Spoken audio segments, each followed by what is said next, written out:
You were raised to believe that morality was protection. From your earliest years, the lesson was drilled into you. Be good, be fair, be kind, and the world will reward you. The idea is simple, seductive, and reassuring. Morality is portrayed as the universal law that binds society together, the invisible shield that keeps chaos at bay. Yet, the more you look at the world, the more you realize that this shield is paper thin. Those who follow morality blindly often find themselves crushed beneath the very systems they uphold. They live under the illusion that goodness guarantees safety, only to discover that safety is an illusion created for those who are too weak to confront reality. The shocking cost of morality is not that it fails to protect you. It is that it exposes you, making you vulnerable to those who have learned how to manipulate it. The truth is unsettling because it reveals how deeply you've been conditioned. Entire societies operate on the premise that morality is a sacred principle, when in reality, it is a tool of control. People are taught morality not so they can be free, but so they can be predictable. A moral person is easier to manipulate, easier to control, easier to guilt into submission. They become trapped in a cycle of obedience, believing they are virtuous while they are, in fact, being used. What is rewarded is not morality itself, but conformity to the system that thrives on their submission. This is why the moral man often finds himself outmaneuvered by the cunning man, betrayed by the ruthless, and forgotten by the ambitious. His morality, once his pride, becomes the very rope by which he is tied down. History is littered with examples of leaders, thinkers, and ordinary men who fell not because they lacked morality, but because they had too much of it. They acted as though morality were an unbreakable law, while their enemies treated it as a flexible mask. The moral man hesitates, bound by rules. The cunning man strikes, unrestrained by such illusions. Over time, the pattern is undeniable. The man who clings to morality as an absolute pays with his freedom, his influence, and often his life. This is why Machiavelli's insight still burns centuries later. Morality is not an end in itself. It is an instrument. To survive and thrive, you must learn how to wield it without becoming its prisoner. The greatest tragedy of morality lies in the false promise it makes. It whispers that if you are good enough, fair enough, merciful enough, others will treat you the same way. But morality is not a contract. It is a gamble, and most of the time, the odds are against you. The more moral you are, the more others see you as safe to exploit. They recognize that you will forgive, you will hesitate, you will restrain yourself when they will not. And in the brutal arithmetic of power, restraint without strategy equals defeat. This is the hidden cost. Morality, when practiced without calculation, makes you a target. And those who smile at your goodness are often the first to take advantage of it. The mask of morality is useful when worn with intent. It can inspire trust, build alliances, and create the appearance of reliability. But once you believe that morality must govern every choice, you cease being a strategist and become a servant to rules that were never designed to protect you. The shocking cost of morality is not simply personal weakness. It is the forfeiture of your ability to act freely. You trade your power for approval, your instincts for obedience, and your potential for chains. That is the first truth Machiavelli forces you to confront. Morality is not inherently noble, it is a weapon. And like any weapon, it destroys those who don't know how to control it. Machiavelli's genius lay not in glorifying cruelty or rejecting morality outright, but in exposing the dangerous illusion of taking morality at face value. He observed what most people refuse to admit. The world does not reward purity, it rewards strategy. A ruler who clings too tightly to virtue will inevitably be destroyed by those who wear virtue like a costume, using it to disguise their ambition. Machiavelli wrote not for the innocent, but for those willing to see beyond the facade. Men who understood that morality is a mask one must learn to wear, not a set of chains to be bound by. The public may demand morality, but they do not respect those who live by it absolutely. Instead, they respect strength, decisiveness, and the appearance of virtue when it suits them. This is the heart of Machiavelli's hidden truth. Morality, when used strategically, is a powerful tool. But morality, when treated as sacred, is suicide. The trap of morality is most effective because it appeals to pride. People want to see themselves as good, as just, as virtuous in a world that is often brutal and unfair. This self-image becomes a prison. Once a person believes their moral identity defines their worth, they can be manipulated with frightening ease. They can be shamed into compliance, guilted into submission, and pressured into silence, all while thinking they are acting nobly. Morality then becomes less about justice and more about control, a lever pulled by those who know how to exploit the predictable reactions of the moral man. To Machiavelli, this blindness was fatal, because in the theater of power, predictability is weakness, and weakness invites attack. Consider how rulers rise and fall. A prince who appears merciful and just gains the trust of his people. But if he truly embodies mercy and justice without limits, he becomes defenseless against rivals who do not share his restraint. History has shown countless leaders destroyed by their unwillingness to be ruthless when the situation demanded it. They clung to morality even as it strangled them, while their enemies, unshackled by such illusions, struck at the perfect moment. This is the paradox Machiavelli exposed. A ruler must appear moral to maintain legitimacy, but he must be willing to abandon morality the moment it endangers survival. Those who cannot live in this contradiction are doomed to fall. The brilliance of Machiavelli's insight is that it does not reject morality outright. It repurposes it. Morality becomes a mask, a weapon, an illusion projected to others, while the strategist keeps his true intentions hidden. This duality terrifies the naive, because it reveals how fragile morality really is. The moral man thinks he lives in a world bound by shared principles, when in truth he lives in a world governed by perception, timing, and strategy. Machiavelli tore the veil away, forcing us to confront the uncomfortable truth. Morality is useful only when you control it. When morality controls you, it becomes the most dangerous weakness you possess. This is why his words continue to resonate centuries later. He dared to articulate what most secretly know, but never admit aloud. That morality is often a performance, and the cost of forgetting this performance is devastating. To survive in the game of power, you must master the art of wearing morality like a cloak, visible, convincing, but never fused to your skin. The man who cannot remove the cloak when needed becomes a prisoner of his own image, a servant to expectations that will eventually destroy him. This is Machiavelli's hidden truth, the truth polite society does everything to silence. Morality is not a virtue to worship, but a mask to master. The true cost of morality reveals itself in silence, in hesitation, in the crucial moment when action is needed, but the moral man falters. He waits, bound by principle, while his rival, unburdened by such restraints, seizes the advantage. This delay, this pause born of conscience, becomes fatal. In the struggle for power, hesitation is weakness, and weakness is rarely forgiven. The shocking cost of morality is not simply the loss of opportunity, it is the permanent loss of control. Once the decisive moment passes, it cannot be reclaimed, and the moral man is left with nothing but regret and the hollow comfort of having been good. But history does not remember those who were good.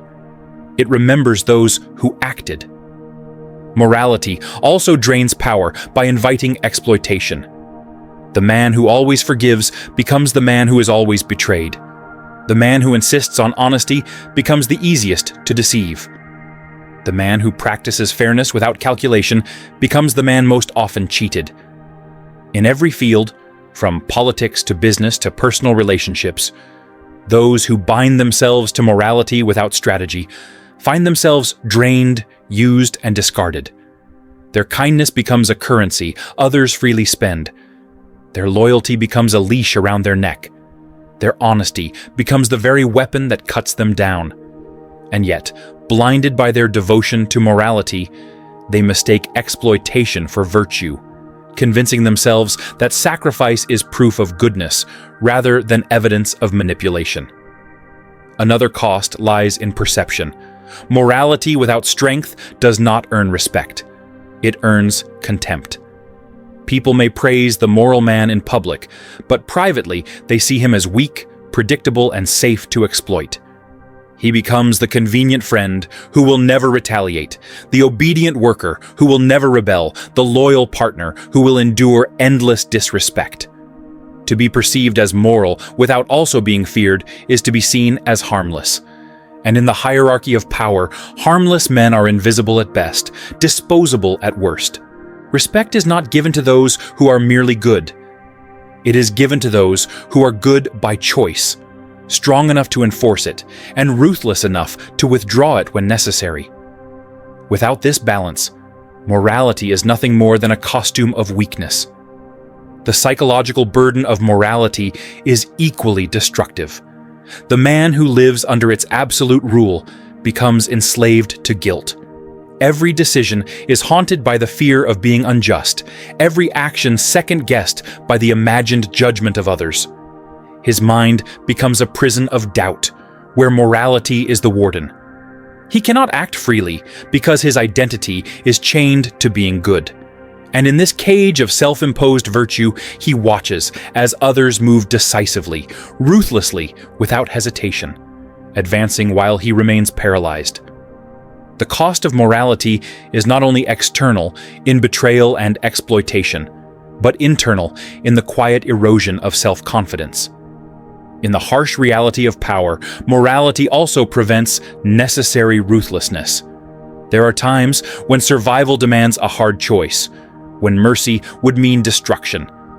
The moral man cannot bring himself to strike first, cannot bear to act with cruelty, even when cruelty is the only path to safety. And so he waits, he forgives, he shows mercy, and he is destroyed by those who do not.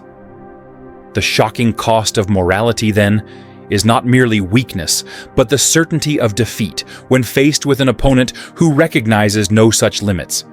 In this sense, morality is not noble, it is lethal. It kills not with violence, but with hesitation, blindness, and restraint. The greatest lie ever told about morality is that it is always virtuous. In truth, morality is virtuous only when wielded as strategy. Blind morality leads to exploitation, betrayal, weakness, guilt, and eventual ruin. Machiavelli saw this with brutal clarity, and his writings serve as a warning to those who still believe morality guarantees respect. The world does not reward those who cling to virtue without power. It rewards those who understand that morality has its price, and know when not to pay it. The escape from the trap of morality is not to abandon it, but to master it.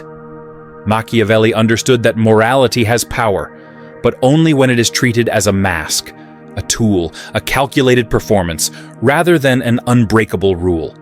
To appear moral is to inspire trust, to draw loyalty, to create the illusion of safety in those around you. People are more willing to follow a man they believe to be just, merciful, and honorable. They lower their guard, revealing themselves, opening doors, giving access. Morality, when used strategically, becomes camouflage. It hides your true intentions, disarms suspicion, and grants you influence that brutality alone could never achieve. But Machiavelli's hidden truth is this: the moment morality endangers survival, it must be discarded without hesitation. To cling to mercy when mercy would destroy you is not nobility. It is self-sabotage. To remain honest when deception is necessary is not virtue. It is foolishness. The strategist wears morality as long as it serves his purpose, and removes it the instant it becomes a liability. This duality is what separates the ruler from the ruled, the manipulator from the manipulated. The weak are chained to morality. The strong wear it like armor, polished, convincing, but never fused to their skin. This is the Machiavellian alternative. Control morality. Do not let morality control you. A man who embodies this principle can appear to be the most trustworthy ally while secretly preparing for betrayal. He can show mercy to strengthen loyalty and just as easily withhold it to instill fear. He can forgive when forgiveness benefits him, but he never confuses forgiveness with duty. His morality bends to the demands of strategy, and this flexibility makes him untouchable. The moral man is predictable, bound by principle. The Machiavellian man is unpredictable, bound only by necessity. The true power of this approach lies in perception. The public rarely sees the difference between genuine virtue and calculated virtue. They do not care whether your morality is sincere. They care only about how it affects them. If they feel protected, they will call you merciful. If they feel you uphold fairness, they will call you just. If they believe you act for their good, they will call you virtuous. The reality behind the mask is irrelevant. What matters is that you control the mask, and through it, you control perception. This is why Machiavelli urged leaders to always appear moral, but never to be enslaved by morality. The hidden advantage of weaponized morality is that it creates leverage. A reputation for fairness makes your cruelty more effective when it is revealed. A reputation for mercy makes your ruthlessness terrifying when it is unleashed. People expect consistency, but when your mask of morality drops at the right moment, the shock alone can shatter resistance. Mercy and justice are most powerful not when they are constant, but when they are calculated. To use them blindly is weakness. To use them strategically is domination. This, then, is the Machiavellian alternative. Morality, not as a prison, but as a performance. You choose when to wear it, when to remove it, and when to use it as a weapon. The man who understands this never pays the full cost of morality because he never allows it to dictate his survival. Instead, he extracts every advantage from it while remaining free to act outside of it. The moral man pays in betrayal, weakness, and defeat. The Machiavellian man pays nothing, because morality is his servant, never his master. Morality is not only a mask you can wear, it is also a leash that others will try to place around your neck. Throughout history, morality has been one of the most effective tools of psychological warfare. The reason is simple. People fear being seen as immoral more than they fear being weak. Once someone convinces you that your worth is tied to being good, they control you without force. They don't need weapons, armies, or threats.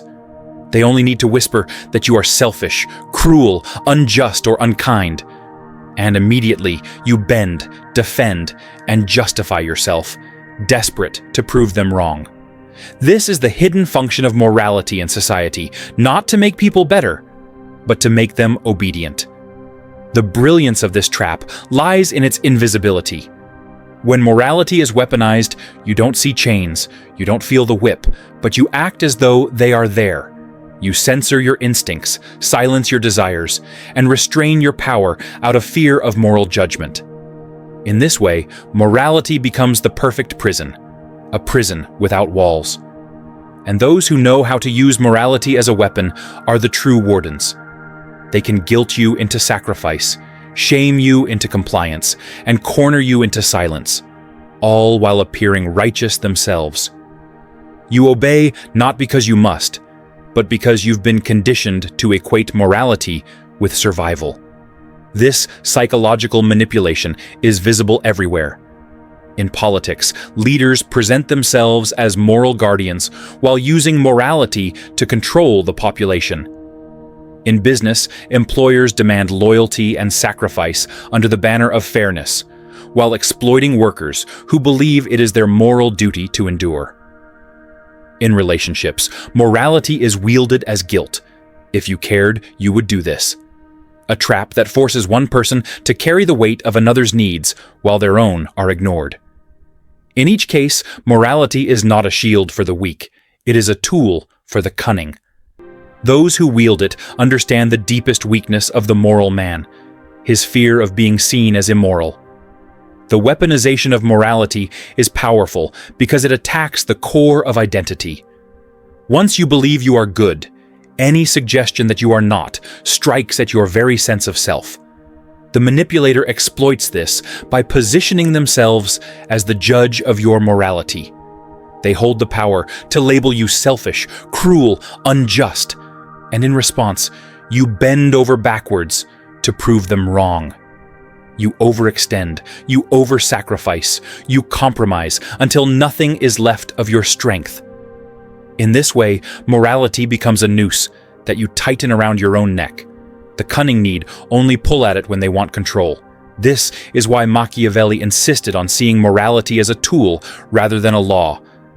The man who understands this cannot be manipulated by false accusations of immorality, because he does not cling to morality as the core of his identity.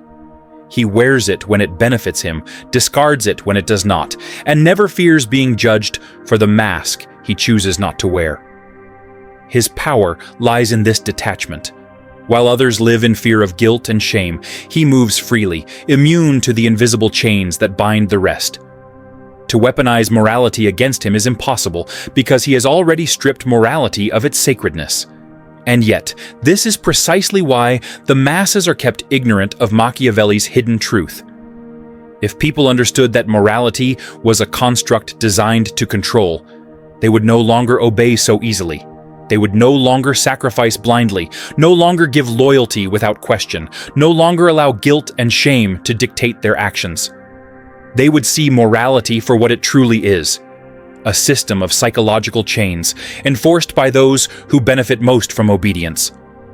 To break free of this illusion is to become dangerous, because a man who cannot be controlled by morality is a man who cannot be easily controlled at all. The cruel irony is that most people do not realize how often morality is nothing more than a performance staged for control. You can see it in everyday interactions if you observe closely. Consider the workplace. The boss who demands loyalty and sacrifice frames it as the right thing to do for the team. But what he truly means is this: your moral obedience serves his ambition. If you question him, he paints you as selfish, unwilling to take one for the group. You are not measured by competence or strength, but by how well you comply with the moral story he has written. In this way, morality becomes a trapdoor beneath your feet, disguised as virtue, designed for exploitation.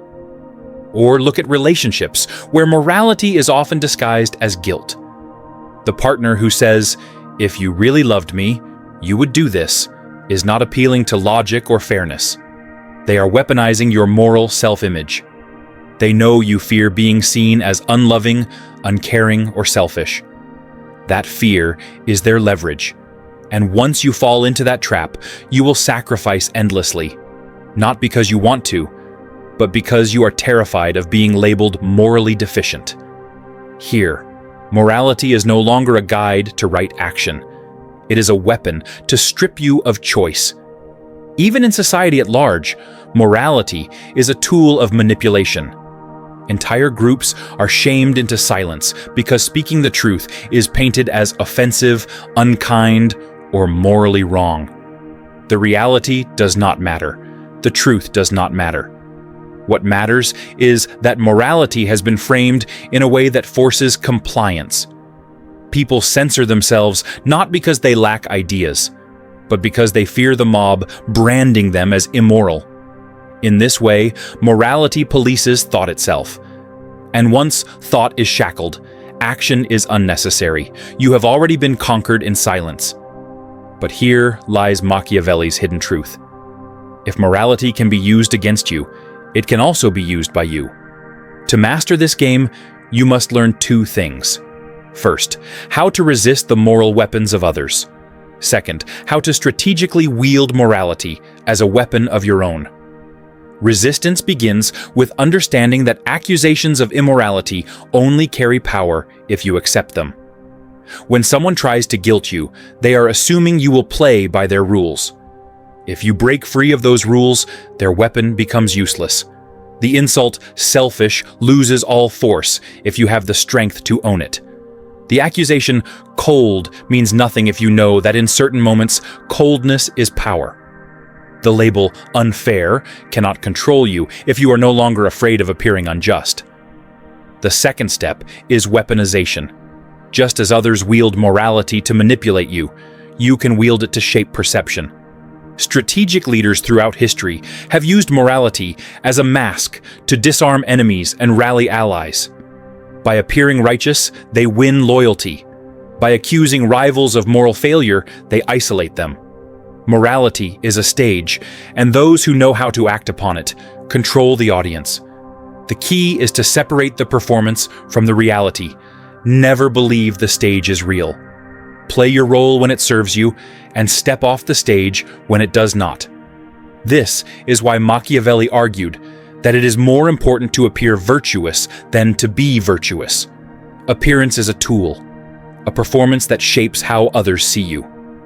Genuine morality matters little if it brings you no power or protection. Strategic morality, however, gives you both. It creates the illusion of safety while you operate beneath it with cold precision. In other words, morality is not a compass, it is camouflage. You wear it not to find your way, but to disguise your movements. And yet, here is the cost that most never see. The more morality is weaponized, the more it corrupts genuine virtue. Those who live only to appear moral lose touch with what morality was supposed to mean. They no longer care about justice, fairness, or kindness, only about how those values can be bent into tools for control. This is why the shocking cost of morality is not just vulnerability for the good-hearted. It is also corruption for the power-hungry. Those who worship morality are exploited by it. Those who exploit morality are hollowed out by it. In the end, both pay a price. The only way to avoid the cost is to step above it, to neither worship morality blindly nor exploit it recklessly, but to treat it as a weapon you can wield with precision. That is the mindset Machiavelli left us. Morality is not salvation, nor is it evil. It is strategy, a mask, a weapon, a tool. Use it when it serves you, discard it when it does not, and above all, never let yourself be bound by it. For the man who cannot be controlled by morality is the man who truly controls himself. So remember this, morality is never free. It is always costing you something, your freedom, your perception, or your power. Most people are too blind to see the trap until it's too late, but you now understand the hidden truth Machiavelli left behind. You can either be the one who is guilted, manipulated, and shamed into submission, or you can be the one who turns morality into a mask, a weapon, and a shield.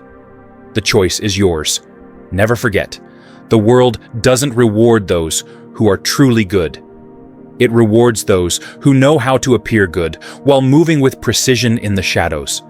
If you want to rise above the masses, if you want to live untouched by their traps, then learn to step outside of the cage they call morality and see it for what it really is. A tool, nothing more. This is Tactic Mind.